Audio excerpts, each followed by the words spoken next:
देख सकते हैं यशवीर सिंह डागर आपके सामने। कार्यकर्ता सम्मेलन में मंच पर विराजमान हमारी पार्टी के सबसे बड़े और प्रमुख नेता श्री पाठक जी, माननीय सुरेश पाठक जी, राजपाल भैया जी, राजकुमार यादव जी, श्री सुदर्शन जी, रोशन सोनी जी, अवधेश ओझा जी, राजपाल भैया जी, लोधी साहब और भाई साहब हमारे संजय कॉलोनी के हमारे महामंत्री सुनील गुप्ता जी, भूपेंद्र जी और हमारे युवा नेता प्रमोद जी, हमारी यहाँ की शक्ति, मातृ शक्ति मेरी बहन मनीषा जी, गीता शर्मा जी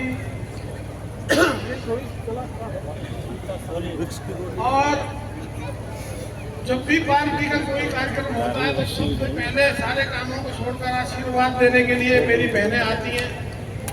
हम लोगों को बहुत अच्छा लगता है, आप लोगों का आशीर्वाद प्यार हमें हमेशा मिलता रहता है। और हम लोगों की, मेरे सभी साथी, मेरे भाई, कार्यकर्ता बंधु, बहनें और बेटियां जो है घर की शान होती है। हमारी महिला कार्यकर्ताएं हमारी शान भी है और आपको देख करके हमें इतराते भी हैं। आइए, बहुत अच्छा। भारतीय जनता पार्टी में पिछले 10 साल जब से भारतीय जनता पार्टी हरियाणा में शासन में आई है, कुछ ऐसे बदलाव हुए हैं जो मैं आप लोगों को ध्यान दिलाना चाहता हूं। जब से हम लोग सत्ता में आए, सक्रिय राजनीति के अंदर महिलाओं की भागीदारी बढ़ी है, महिलाओं को मान सम्मान के साथ देखा जाता है। जिस तरह जब हरियाणा बना 1966 में, उसके 48 साल बाद 2014 में हमारी सरकार आई। सब लोगों को ध्यान होगा 2014 से पहले किस तरह के शासन, किस तरह की सरकारें काम करती थी। क्षेत्रवाद के नाम पर फरीदाबाद के साथ में भेदभाव होता था। हमारे हिस्से का इंफ्रास्ट्रक्चर का पैसा, हमारे इलाके के हिस्से की नौकरियां क्षेत्रवाद के नाम पे हमें नहीं मिलती थी। हम फरीदाबाद वाले लोगों को यूपी वाला बोल करके अपमानित करते थे। भूल गए?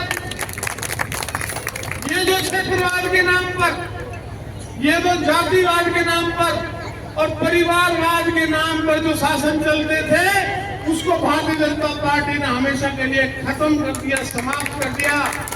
और फरीदाबाद के लोगों को जो मान सम्मान, जो कमियां रह गई थी, उन कमियों को पिछले 9.5 साल में भारतीय जनता पार्टी ने फरीदाबाद में पूरा करने का काम किया है। अब मैं आपको गिनवा देता हूं। आप लोगों को जरूरी है, हम भारतीय जनता पार्टी के परिवार के लोग, भारतीय जनता पार्टी केवल चुनाव के दौरान केवल पोलिंग के लिए कार्यकर्ता नहीं होता है, केवल चुनाव में बूथों पर मेहनत करने के लिए कार्यकर्ता नहीं होता है। हमें परिवार के लोग एक दूसरे के दुख सुख में एक दूसरे के संबंध है, एक दूसरे की ताकत है, एक दूसरे को जानते हैं, एक दूसरे के लिए खड़े हैं। सारे कार्यकर्ताओं को मैं ये भरोसा दिलाने के लिए भी हर शक्ति केंद्र पे, यहाँ ये जो कार्यक्रम है, ये यहाँ के 6 शक्ति केंद्रों का कार्यक्रम है। यहाँ कोई बाहर से नहीं आया। पूरी विधानसभा हर जगह सब कार्यकर्ताओं को एक दूसरे से मिलने का मौका मिलना चाहिए। एक दूसरे को पहचानो, एक दूसरे की ताकत बनो, एक दूसरे की संबल बनो, एक दूसरे के मान सम्मान को बढ़ाने का काम करो। हम भारतीय जनता पार्टी के लोग हैं, हम भारत माता की जय बोलने वाले लोग हैं। हम निजी हितों से उठ करके समाज और देश के लिए अपना सब कुछ समर्पण कर देने वाले लोग हैं। हमने लाखों हजारों कार्यकर्ताओं को ऐसा देखा है जिन्होंने कोई भी अपने निजी स्वार्थों से ऊपर उठकर, लालच से ऊपर उठकर अपना पूरा जीवन समाज और देश के लिए समर्पित कर दिया। हमारे आदर से दीनदयाल जी, हमारे आदर से अटल बिहारी वाजपेयी जी, हमारे आज के उनके ध्वज वहा के मोदी जी, योगी जी, हरियाणा में पहले मनोहर जी थे।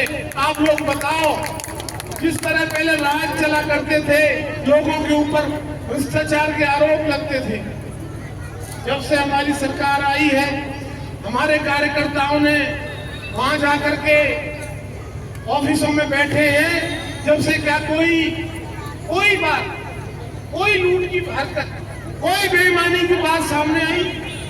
कोई बेईमानी की बात सामने नहीं आई। हमारे भैया जी ने बोला था, कोई पार्टी ऐसी नहीं होती कि जिसमें सब तरह के लोग समान हो। मैं उनकी बात का स्वागत करता हूँ, मैं मानता हूँ। जब सरकार आई तो कुछ बहुत सारे नकली लोग भी आ गए उसमें। बीजेपी जब आई ना, राज्य में तो कुछ बेईमान भी आ गए, वो चेहरा लगाकर ईमानदारी का। उन लोगों ने लूटने खसोटने का काम किया है, लोगों के ध्यान में, पार्टी के ध्यान में भी ये बेईमान किस्म के लोग। इनसे भी एक से हिसाब किताब करेंगे, बदला लेंगे, चिंता मत करो, सब बात ध्यान। पार्टी के कार्यकर्ताओं की मैंने, मेरे से पहले सभी कार्यकर्ताओं ने बातें रखी। भारतीय जनता पार्टी का एक कार्यकर्ता स्थानीय इलाके की सारी जो कमजोरियां हैं, सारी जो परेशानियां हैं, उन सबको जानते हैं। हमारा काम है इलाके की परेशानियों को हम लोग अपने बड़े नेतृत्व तक, सरकार तक पहुंचाने का काम करें। सरकार की नीतियों को हम लोग जनता तक पहुंचाने का काम करते हैं। यह भारतीय जनता पार्टी के कार्यकर्ताओं का काम। हम लोग कभी बैठते नहीं है। हमारी समाज के, अपने इलाके के लिए, अपने देश के लिए जिम्मेदारियां हैं और हम कभी भी उनसे मुंह नहीं मोड़ते, ना मोड़ सकते। हम लोगों की जिम्मेदारियां हैं, हम कभी मुंह नहीं मोड़ते। और हर समस्या को लेकर के हम लोग, आपने सुना है कभी कि भारतीय जनता पार्टी का कोई कार्यकर्ता थाने की दलाली कर रहा है, भारतीय जनता पार्टी का कोई नेता कब्जा कर रहा है, भारतीय जनता पार्टी का कोई नेता पानी बेच रहा है। जो पानी बेच रहे हैं, जो जमीनों में कब्जे कर रहे हैं, जो लोगों के साथ बेईमानी कर रहे हैं, सबको सीधा कर देंगे। एक बार मौका मिलना चाहिए।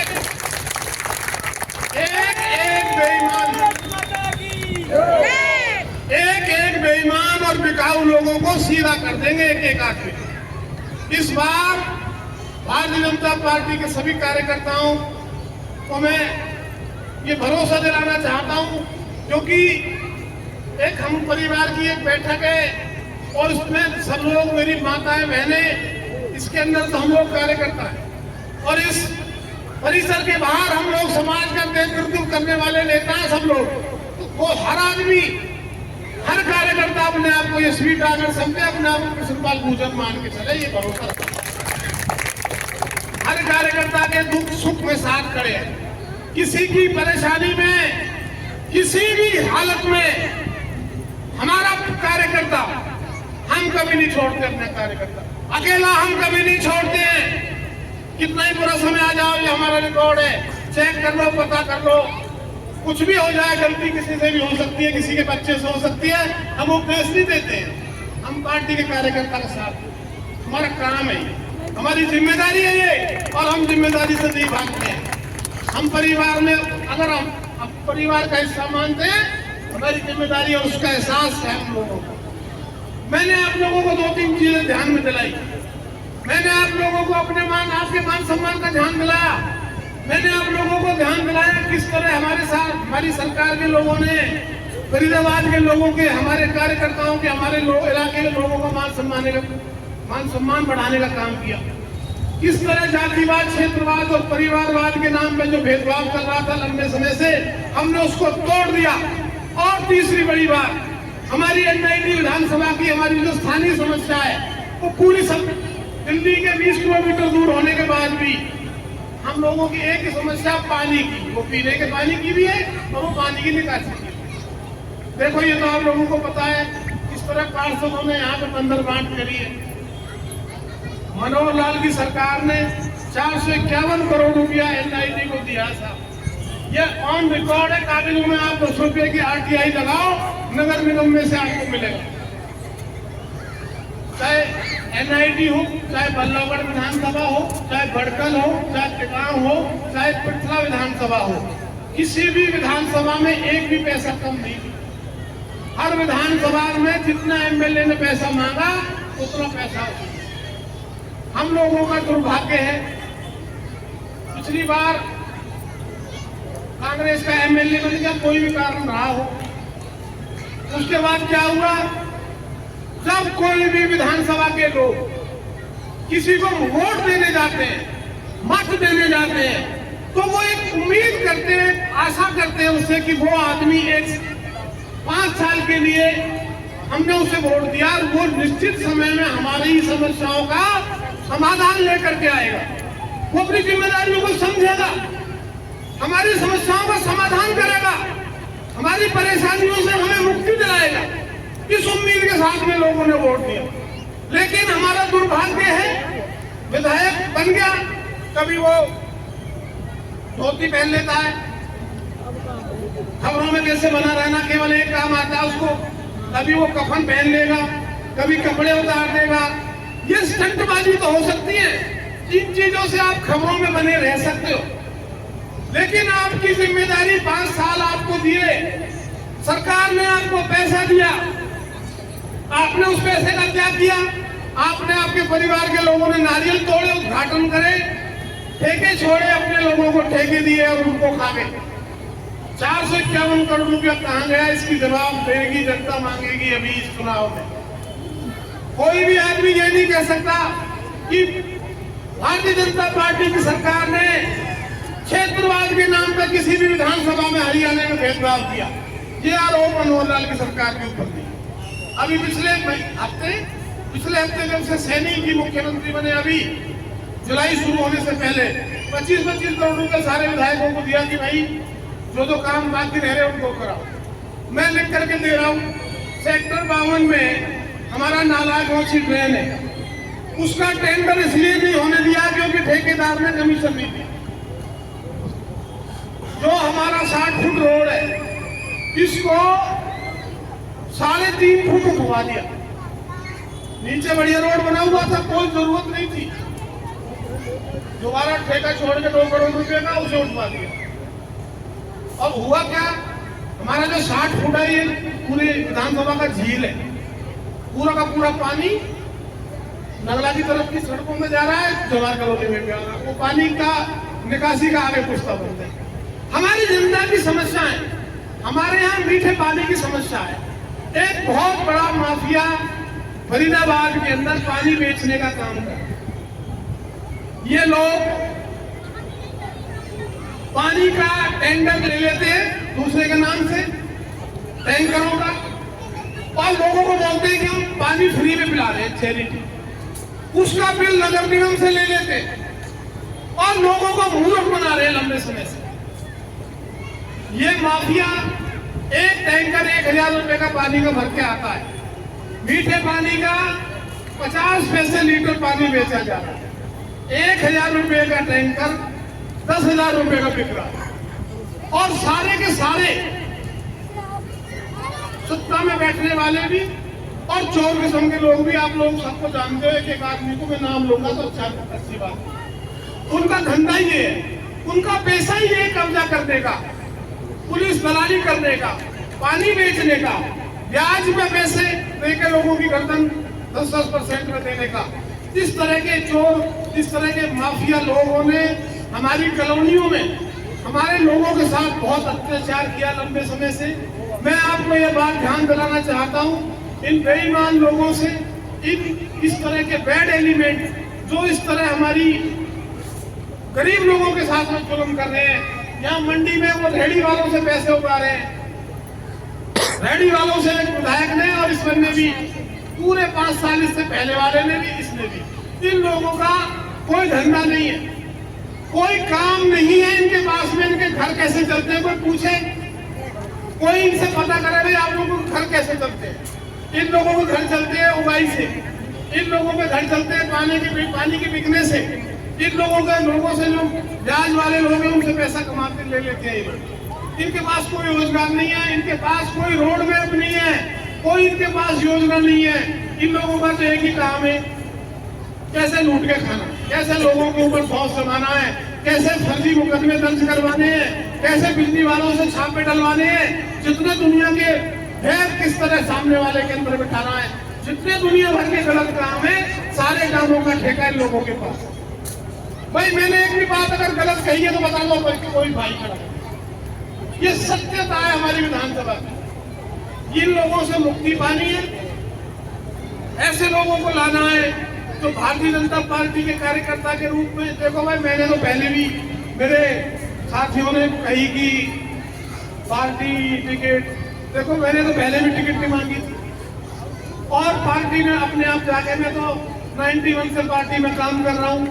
हम भारतीय जनता पार्टी के कार्यकर्ता के रूप में अपने साथी लोगों ने जो विचार रखे, जो भावनाएं रखी, उनका मैं दिल से स्वागत अभिनंदन करता हूं अपने भाइयों का। पार्टी मेरे लिए बहुत बड़ी चीज है, विधानसभा लड़ना मेरे लिए बहुत छोटी चीज। मैंने जन्म इसी पार्टी में, इसी वैचारिक प्रतिबद्धता है मेरी। मैंने इसमें 91 में, आज से एक लंबा समय हो गया जब से मैंने इसमें जन्म लिया, इसी में मैं चाहूंगा कि मैं इसी में मरूं। मेरे लिए ये चीजें बहुत छोटी हैं। मैं अपने साथियों का, जो मेरे लिए इतनी अच्छी भावना रखते हैं, इतने अच्छे विचार रखते हैं, मैं उनको स्वागत करता हूँ, अभिनंदन करता हूँ। मैं भारतीय जनता पार्टी के एक कार्यकर्ता के रूप में सभी कार्यकर्ताओं के साथ दोबारा मेरा जो मन की भावना है, सभी कार्यकर्ता, सभी बंधु इसी तरह के कार्यक्रम में एक दूसरे से मिलते रहे, एक दूसरे की ताकत बनते रहे, एक दूसरे की आवाज बन जाए, एक दूसरे के साथ सुख दुख में खड़े हों, एक दूसरे के साथ जीवन में हम लोग काम आए, ऐसी हमारी कल्पना और ऐसे हमारे विचार सबके हों। और भारतीय जनता पार्टी के कार्यकर्ता माँ भारती के सेवा में, माँ भारती के लिए निजी स्वार्थों से को पीछे छोड़ करके समाज और देश की सेवा में अपने आप को समर्पित करें और आने वाले समय में हरियाणा में भारतीय जनता पार्टी की सरकार बने, इसके लिए लग जाएं, जुट जाएं। अपने मन के जो मतभेद काम करते करते हो जाते हैं उनको पीछे रखें, क्योंकि राष्ट्र प्रथम होता है। पार्टी भी हमसे, हमारी भावना से हमसे आगे आती है और अपनी भूमिका को सुनिश्चित करिए।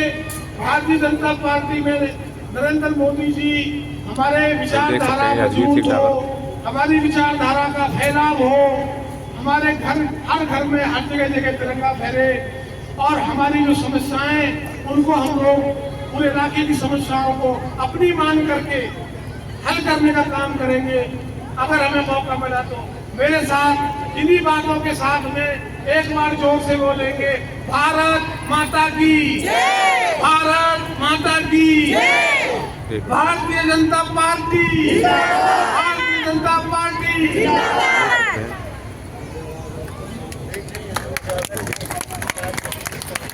बात ही नहीं अभी